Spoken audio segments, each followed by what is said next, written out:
And welcome back everybody to another exciting video. Today we're sticking with the theme of Annabelle covers. This is my cover. I'm working on coloring this in. The Annabelle Issue 2 Kickstarter here is going to launch in a few weeks, and I'll make sure to have a link for that campaign so you can sign up, and when it launches you'll be able to go ahead and contribute if you can. For those that stick around until the end of this video, I will show the video that one of the colorists from a variant cover did, Dave Kemp. He colored Courtney Rose's cover, variant cover, for issue 2 of Annabelle, and he sent me a little video clip that really shows his process. So this is kind of a 2-for-1 video here where you're able to really see my color process and me explaining everything, and then you also get to see Dave Kemp's color process. I'll also throw some links in for the pencils and inks that I did for this cover. This is just me going in, making some selections here. I'm using Photoshop.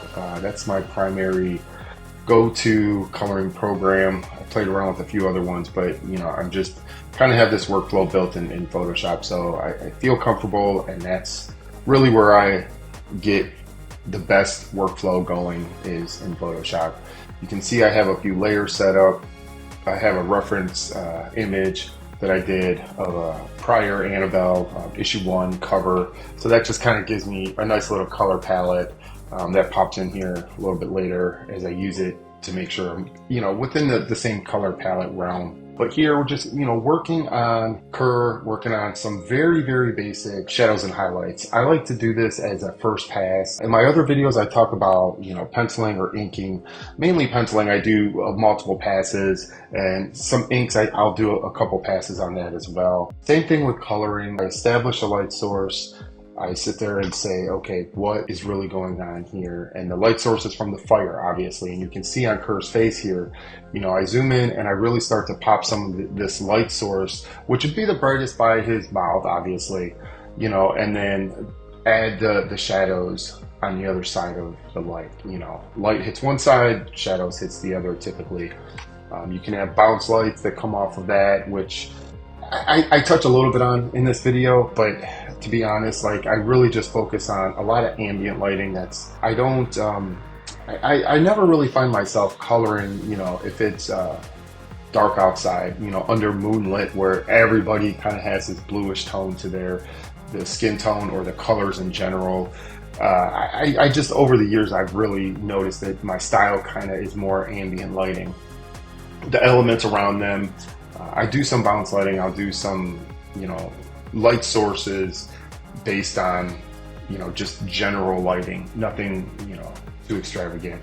But working on, within that theme here, just working on his chest, again, the light source is still from the fire of his mouth. So, that his left side, the right side of Kerr here is going to be lit up, and going in here and darkening up some of the chest, and then adding a little bit, you can see a little bit of bounce lighting, but again, it's more natural bounce lighting. I just tend to keep it pretty simple, I guess, the way I look at it. I try not to over render. There's a lot of people out there that are influences to me as far as coloring goes, as long with artwork, but for me, a lot of the early 90s and even early 2000s, when coloring really started to become a digital thing, and it was wow, we can do all these things with digital colors. I mean, those are the people that really kind of influenced me a lot. That style is more of a cut gradient style, where you'll see here, once I get all these basic light sources down, then I go in and I'll use the lasso tool and cut in some highlights, and that's really where the term cut and grad or cut and gradient, whatever, that's where it kind of stemmed from, is using a selection tool, whether it be the lasso tool, marquee, whatever. There's a ton of tools in Photoshop, to pick out a specific selection and then highlight that, shadow it, color it, however you want to do, but it's really within that selection. I tend to go a little bit broader with my selections, and then I like to use this one brush. I've had this brush for years. For me, it's a nice kind of painterly brush, where one side it's got this nice little painter texture, and the other side's a little bit harder edged. I will go for, as I'm working on Annabelle here, We'll also go and use a basic airbrush, like a very old school airbrush. And I do that for mostly women and things that are softer in texture. So, I tend to, skin tone tends to be a little bit softer. You don't, I mean, you can go in like hard edges, and I've seen people do that. And if you look at any of the greats, like the painters out there, like, a lot of their skin tones can be, hard edged when they're doing highlights and shadows and things like that. But for me, I tend to like softer skin tones, and, skin tones where it tends to blend a little bit more. And for that reason, I use this airbrush. And right now I'm just working on defining these shapes a little bit more.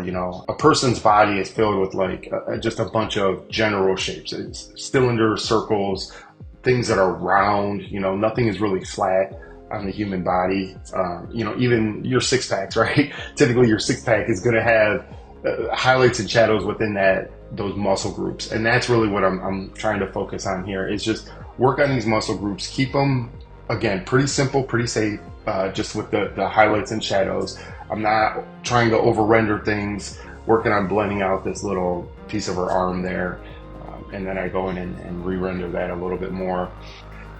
Just making sure that, like, hey, the ambient lighting says that, your bicep is gonna have a highlight more towards the outer side because that's where the light source is going. And I tend to go with a little bit darker base color.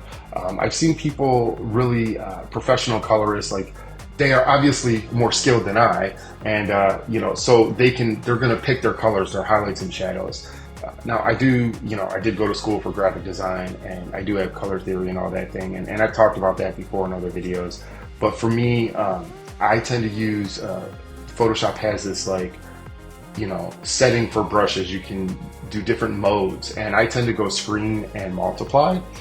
And that's just for a very basic base color, right? I feel that when it's on screen, it tends to highlight things just enough. And if you can't overdo it, like, you absolutely can go too light. It will actually take your color to white, and it will actually take your color to black. When you go multiply, it will keep going darker and darker. But I put it on, middle of the road opacity and flow, and that gets me this nice, kind of middle ground where the tones aren't too dark, the highlights, they're not too bright.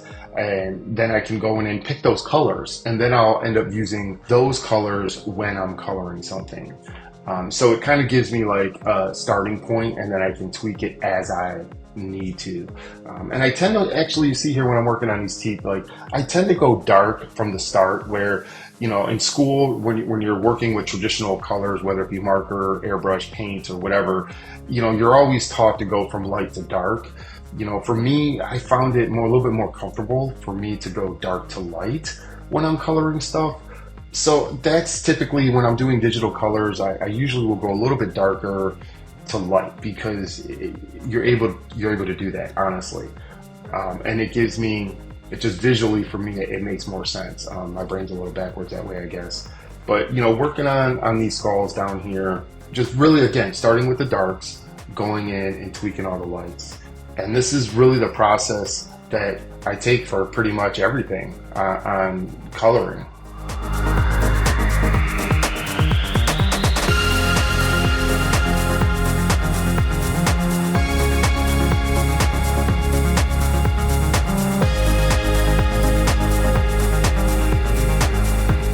So, again, there's just a lot of these skulls going on here, and I'm just wrapping those skulls up, and then I'm going to get into this magic piece. And for here, I know that I'm going to overlay a lot of magic. I have a lot of textures, and really, that's what's in my toolbox, is a lot of textures. So I know I'm not going to over render that magic. That magic's really just there almost as a placeholder. Same thing with the fire. It's kind of there to give me shape and to really let me know about light source, to say, hey, here's a light source, this is where stuff's going to be. And, as you see here, I just did, again, very light rendering on the fire, but I'm using this cut and gradient type of technique here to give me these spaces to color, the highlights. And, this is something where if you look at my layers, how I have it set up, You know, some people, I know there's a lot of artists out there that will actually use one layer and pretty much do almost everything on one layer. I like having layers. It gives me a little bit more control. And honestly, I'm not that confident in coloring all on one layer. So, you know, for me, I like having, you know, a handful of layers, but I do try to keep it pretty simple. You know, I just have a highs layer for my highlights, a low for my shadows. I do a brightness adjustment layer kind of there, a layer for my effects. You won't necessarily see because I'm not going to show this whole piece as far as a completed piece, but when I go in and do the actual special effects, I will have folders and layers built in with all the composites of those pieces. Yeah, so I'm just, you know, highlighting these elements here.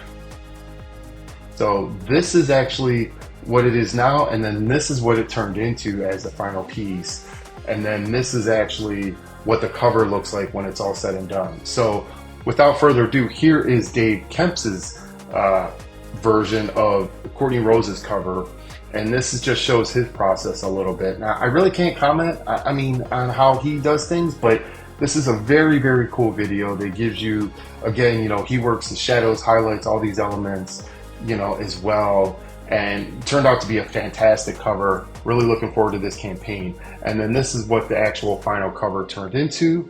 And with that, I'll say, you know, if you haven't hit that like and subscribe button, please do, because it really does help out this channel.